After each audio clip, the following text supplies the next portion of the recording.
نشر فیروز سے خبر شامل کرتے ہیں ضمیر وصلوں کی آل سندھ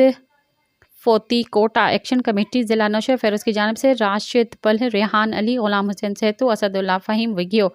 عرفان ناگراج، دانش ملک، سرفراز چنہ اور دیگر کی قیادت میں احتجاجی مظاہرہ کیا گیا۔ اس موقع پر راشد پل نے خطاب کرتے ہوئے کہا کہ اب سپریم کورٹ کی پابندی کا کوئی جواز نہیں رہا، کیونکہ supreme court of Pakistan, supreme court Karachi registry اور سندھ ہائی کورٹ کے فیصلوں کے مطابق سپریم کورٹ کے حتمی فیصلے سے قبل درخواست گزار پر کسی قسم کی پابندی قانونی طور پر عائد نہیں کی جا سکتی۔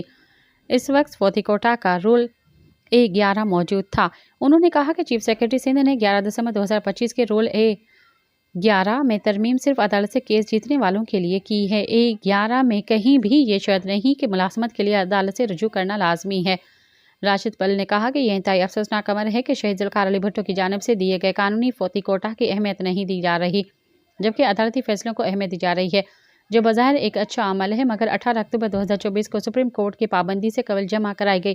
پرانی درخواستیں جو برسوں سے چیف سیکرٹری محکمہ قانون اور دیگر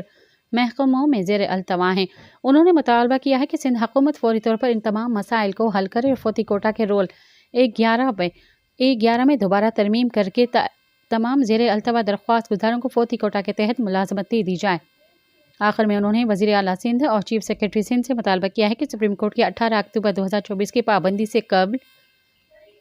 جمع ہونے والی درخواستوں پر فوری عمل درآمد کرتے ہوئے فوتی کوٹا کے تحت نوکریاں دے کر متاثرہ خاندانوں کے ساتھ انصاف کیا جائے۔ سبسکرائب کیو عوامی نیوز HD کے